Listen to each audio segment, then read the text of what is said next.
আসসালামু আলাইকুম। আজকে গ্রামের বাড়িতে এসে কাঁচা আম গাছ থেকে পেড়ে কাঁচা আম খাওয়ার যে মজা, সেই মজাটা অনেক দিন পরে উপভোগ করলাম।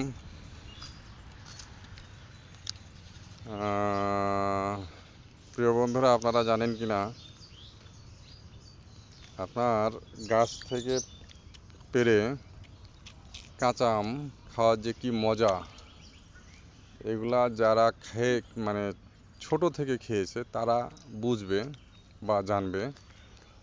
কিন্তু সব ধরনের কাঁচা আম কিন্তু খাওয়া যাবে না। কিছু কিছু বিশেষ কিছু আম আছে যেটা হচ্ছে কাঁচা আমে খুব সুস্বাদু এবং ভালো লাগে। সেই আমের মধ্যে একটা রয়েছে ফজলি, এবং একটা কাঁচা মিঠি বলে আম আছে, সেই কাঁচা মিঠি আম। তো আসলে কেউ কাঁচা মিঠি আমের গাছ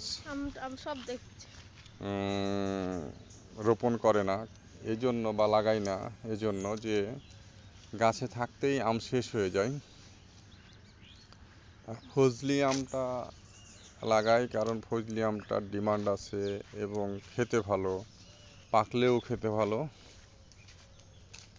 আর কাঁচাতেও খেতে ভালো। কিন্তু কাঁচাতে একটু টক হলেও সে আমটা সুস্বাদু আছে।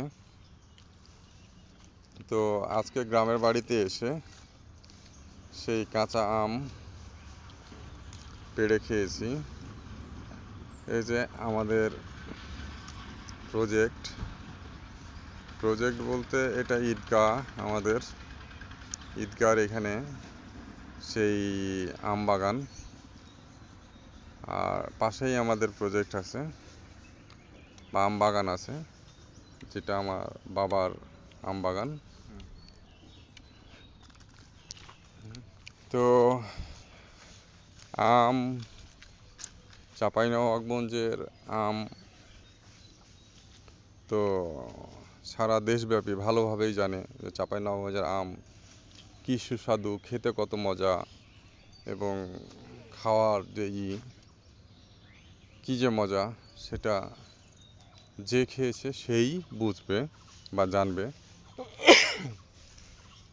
এই যে আমার ভাতিজা, বড় ভাইয়ের ছেলে আর আমি গাছ থেকে ডিরেক্ট পেড়ে আম খাওয়ার যে মজা, সেই মজাটা একমাত্র যারা খায় তারাই বুঝবে।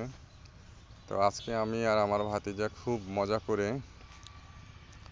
এই কাঁচা আম খাচ্ছি। আর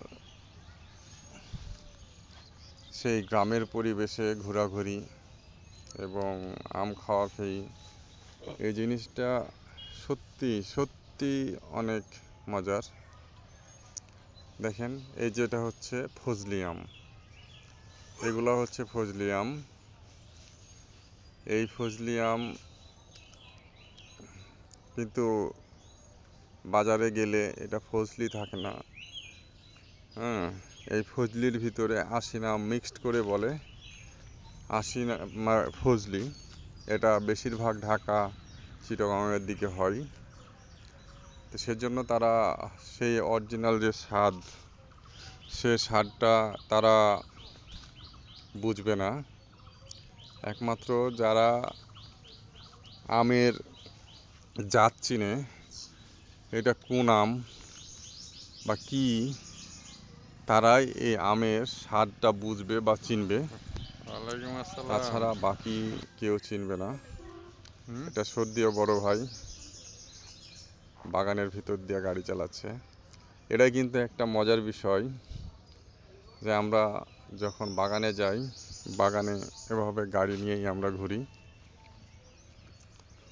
আর আমের যে কোয়ালিটিগুলা দেখেন। আর একটা বিশেষত কথা হচ্ছে একেবারে ন্যাচারাল আম এগুলা।